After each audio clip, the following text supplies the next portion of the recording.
આવા જ અવનવા સમાચાર જોવા માટે અમારી ચેનલને સબસ્ક્રાઈબ કરો, જેથી તમને નવા નવા સમાચાર જાણવા મળે. મળતી માહિતી મુજબ ધારી મુકામે શ્રીમદ ભાગવત સપ્તાહ જ્ઞાન યજ્ઞ ધકાણ પરિવાર દ્વારા આયોજન કરવામાં આવ્યું હતું, જેમાં જીતુભાઈ ધકાણ પરિવાર દ્વારા ધારી પટેલવાડી ખાતે ભવ્ય શોભાયાત્રા નીકળી હતી, જેમાં બગસરા નાગરિક સરાફી સહકારી મંડળીના ચેરમેન રશ્મિનભાઈ વડિયા ધકાણ પરિવાર સાથે જીતુભાઈ સોની પોથી યાત્રામાં મન મૂકીને ઝૂમી ઉઠ્યા હતા. વિગતવાર વાત કરીએ તો ધારી મુકામે શ્રી મોમાઈમાં અને શ્રી સુરાપુરા બાપા, શ્રી હમીર બાપા, શ્રી કાથડ બાપા તથા શ્રી વાલેરા બાપા તથા શ્રી દાદા જસરાજ તથા મા લાલુદેવી માતાની અસીમ કૃપાથી ધારી મુકામે અમારા સ્વર્ગસ્થ સર્વ પિતૃદેવોના મોક્ષ એવા સમસ્ત પિતૃઓના આત્માના કલ્યાણ માટે શ્રીમદ ભાગવત કથાનું આયોજન સ્વ ભગવાનભાઈ વીરાભાઈ ધકાણ પરિવાર દ્વારા સ્વ શ્રી દુર્લભભાઈ ભગવાનભાઈ ધકાણ પરિવારના આંગણે તારીખ 7/4/2026 મંગળવારના રોજથી શરૂ થયેલ આ શ્રીમદ ભાગવત સપ્તાહ તારીખ 14/4/2026 સુધી ભવ્ય, દિવ્ય અને અલૌકિક આયોજન કરેલ છે. તો આ શુભ, મોક્ષદાયી અને દેવોની દુર્લભ એવી ભાગવત કથાનું રસપાન કરી જીવન ધન્ય બનાવી પુણ્યના ભાગીદાર બનવા માટે સર્વ સ્નેહભર્યું નિમંત્રણ પાઠવવામાં આવ્યું છે. કથાના વક્તા શ્રી ભાગવત આચાર્ય સંસ્કૃત વિશારદ શાસ્ત્રીજી દિનેશદાદા જોશી. કથાનો સમય સવારે 9 થી 12 તથા સાંજે 4 થી 7 કલાકના રોજ રાખેલ છે. શ્રીમદ ભાગવત કથાના પાવન પ્રસંગોની ઝાંખી. કથા પ્રારંભ શોભાયાત્રા 7 તારીખના રોજ નીકળી હતી. ત્યારબાદ કપિલ જન્મ તારીખ 8 ના રોજ સાંજના 5:30 કલાકે તેમજ ભક્તિ ડાયરો તારીખ 9/4/2026 રાત્રે 9:30 કલાકે, નરસિંહ જન્મ 10/4/2026 ને બપોરના 11:30 વાગે, વામન જન્મ 10/4/2026 5:30 કલાકે, રામ જન્મ 11/4/2026 બપોરના 11:30 કલાકે, કૃષ્ણ જન્મ નંદમ મહોત્સવ 11/4/2026 સાંજે 5:30 કલાકે, ભક્તિ ડાયરો 11/4/2026 રાત્રે 9:30 વાગે, ગોવર્ધન અન્નકૂટ ઉત્સવ તારીખ 12/4/2026 ને રવિવારના રોજ સાંજના 5 વાગે, કૃષ્ણ રૂક્ષ્મણી વિવાહ તારીખ 13/4/2026 સાંજના 5 કલાકે, દાંડિયા રાસ તારીખ 13/4/2026 રાત્રિના 9:30 વાગે, સુદામા ચરિત્ર તારીખ 14/4/2026 સવારે 10 વાગે, કથા વિરામ તારીખ 14/4/2026 બપોરે 12 વાગે, ભાગવતજીનો દશાંત હોમ તારીખ 14/4/2026 બપોરે 2:30 કલાકે. રિપોર્ટર સમીર વિરાણી.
ઓમ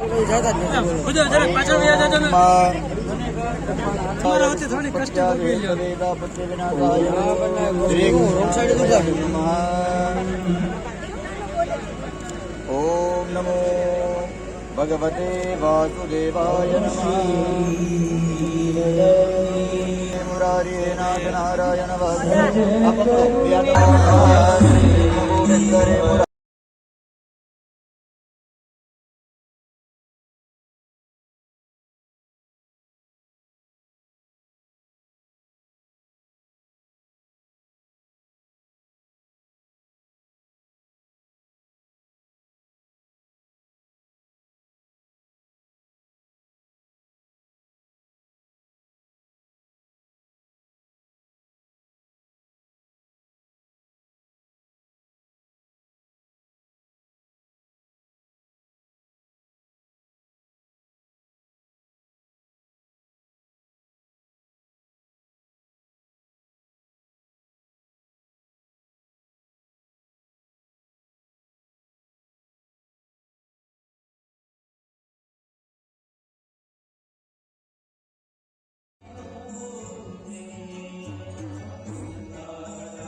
સૌપ્રથમ તો ભગવાન ભગવતજીના ચરણોની અંદર વંદન. આપ સૌને સ્નેહભર્યા જય શ્રી કૃષ્ણ, જય સ્વામિનારાયણ.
લક્ષ્મીનો સદુપયોગ કર્યો કહેવાય.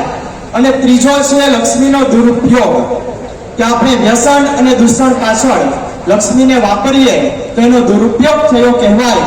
આજે ભગવાનની કેટલી અસીમ કૃપા આ ધકાણ પરિવાર સોની પરિવાર ઉપર હશે, ત્યારે લક્ષ્મીજીનો સદઉપયોગ કરવાનો વિચાર આવ્યો. એ વિચાર આવ્યો એટલું નહીં, પણ એ વિચાર સાકાર થયો અને આજે આપણે સૌ તેમના સાક્ષી બની રહ્યા છીએ. અને જ્યારે કાળુભાઈ દુર્લભજીભાઈ ધકાણ સોની પરિવાર જ્યારે ખૂબ સુંદર પિતૃઓના મોક્ષાર્થે આત્મકલ્યાણ અર્થે જ્યારે ભાગવત સપ્તાહ જ્ઞાન યજ્ઞનું રૂડું આયોજન થઈ રહ્યું છે, ત્યારે આપણે કેટલા ઉન્માદથી કેટલા હરખથી ને ભગવાન ભાગવતજીને આપણા ઘરે આપણા આંગણે પધરાવ્યા છે. આપણે સૌને હરખ છે ત્યારે આપણી વચ્ચે શ્રીમદ ભાગવત સપ્તાહ જ્ઞાન યજ્ઞના વક્તા શ્રી દિનેશ દાદા જોશી પણ ખૂબ ટૂંક સમયની અંદર આપણી વચ્ચે પધારવાના છે. ત્યારે કહેવાનું મન થાય, આજ આનંદ ને આજ ઉમંગ, આજ હરખનો અંબાર, કારણ કે આજે ધકાણ પરિવારના આંગણે ભગવાન ભાગવતજીનું આગમન થયું છે.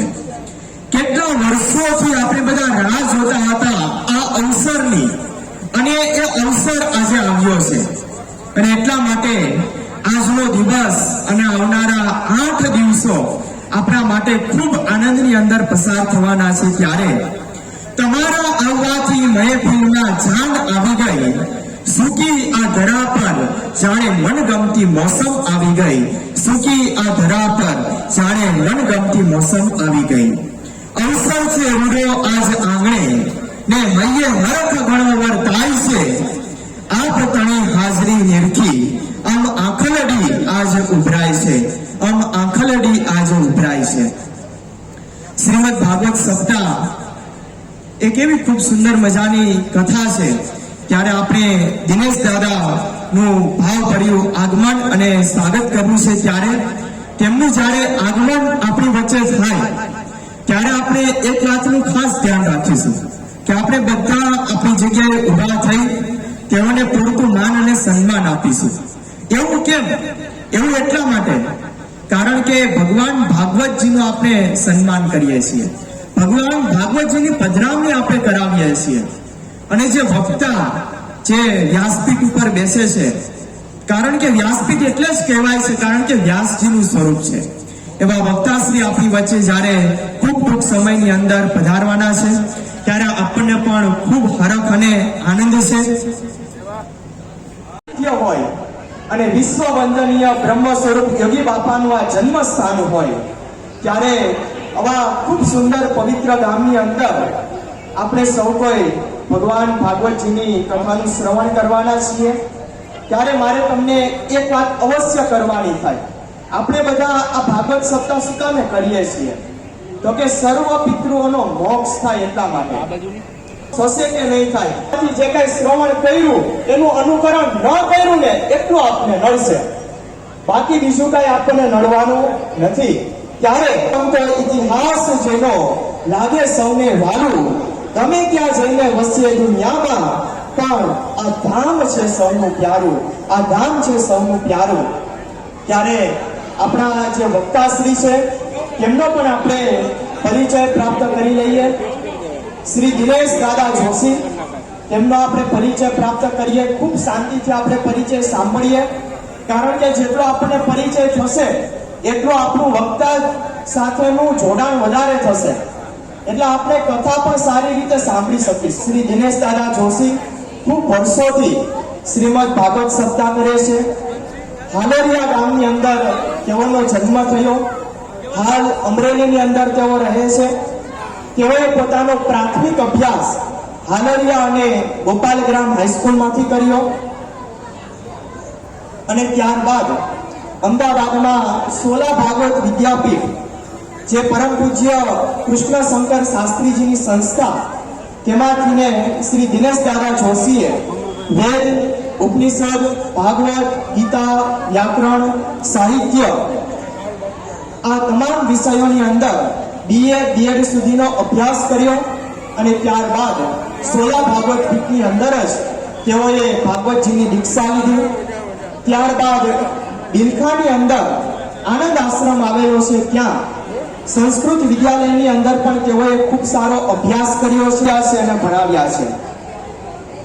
આપણે જોઈએ તો શ્રી દિનેશ દાદા જોશીને ભાગવતજી વારસામાં મળ્યા છે. તેમના દાદીમાં અને તેમના નાનીમાં ભાગવતજીના પરમ ઉપાસક હતા. દિવ્ય, અલૌકિક અને અદ્ભુત એવો આજે આ પરિવાર દ્વારા, દગાણ પરિવાર દ્વારા આયોજન થઈ રહ્યું છે. ત્યારે સ્વર્ગસ્થ દુલભજીભાઈ ભગવાનભાઈ દગાણ પરિવાર, સ્વર્ગસ્થ મંજુલાબેન દુલભજીભાઈ દગાણ, શ્રી કાળુભાઈ દુલભજીભાઈ દગાણ, પ્રભાબેન કાળુભાઈ દગાણ, મહેન્દ્રભાઈ દુલભજીભાઈ દગાણ, શ્રીમતી નૈનાબેન મહેન્દ્રભાઈ દગાણ, સ્વર્ગસ્થ અનંતરાય દુલભજીભાઈ દગાણ, ગંગા સ્વરૂપ પદ્માબેન અનંતરાય દગાણ, શ્રી કનુભાઈ દુલભજીભાઈ દગાણ, કુંદનબેન કનુભાઈ દગાણ, અશોકભાઈ દુલભજીભાઈ દગાણ, નીતાબેન અશોકભાઈ દગાણ, જીતેન્દ્રભાઈ કિશોરભાઈ દગાણ, અખંડ સૌભાગ્યવતા બેન અમારે હર્ષાબેન જીતેન્દ્રભાઈ દગાણ, ચિરંજીવી જસરાજ જીતેન્દ્રભાઈ દગાણ, અખંડ સૌભાગ્યવતા દિવ્યાબેન જસરાજ દગાણ, સંદીપ મહેન્દ્રભાઈ દગાણ, વિશ્વાસ સંદીપભાઈ દગાણ, જય મહેન્દ્રભાઈ દગાણ, સાગર અનંતભાઈ દગાણ, રવિ અનંતભાઈ દગાણ, પ્રતિક કનુભાઈ દગાણ, પ્રિયેશ કનુભાઈ દગાણ, સ્વર્ગસ્થ ચિરાગ અશોકભાઈ દગાણ, અમન અશોકભાઈ દગાણ, જાનવી જીતેન્દ્રભાઈ દગાણ, દિવ્યા જીતેન્દ્રભાઈ દગાણ, ધ્યાની સંદીપભાઈ દગાણ, દીક્ષિતા સંદીપભાઈ દગાણ, આરવ સંદીપભાઈ દગાણ અને દગાણ પરિવાર દ્વારા આવું દિવ્ય, ભવ્ય અને અલૌકિક એવું આયોજન આપણે બધા જોઈ રહ્યા છીએ, સાંભળી રહ્યા છીએ. આટલું રીડિંગ તો સ્કૂલમાં ભણતો હતો ને ત્યારે મારા ટીચર મને આપ્યું નથી. એટલું બધું રીડિંગ છે. પણ પરિવાર જો દૂધમાં ખાંડ નાખે એમ ભળી જતો હોય અને એમ ભણેલા કુટુંબનું જો લિસ્ટ મારી પાસે આવે ને, 1 કલાક ને 24 કલાક બોલવા હું બેઠો છું બંધાયેલું. સાકર જેમ દૂધનો ભરે જેમ ભરો, વાસણ ભેગા થાય કે ખખડ્યા વિના ન રહે, પણ ખખડેલા વાસણને ઝડપથી ઉઠાવી એનો અવાજ શાંત થાય એવા પ્રયત્નો મારા તમારા હોવા જોઈએ. મહાભારતની અંદર લઈ જાઓ, ભીષ્મ પિતામહના વેણ છે, મારા વેણ નથી. અને કદાચ કોઈને પ્રશ્ન થાય તો મહાભારતનો ગ્રંથ આપને ખોલી લેવાની છૂટ છે.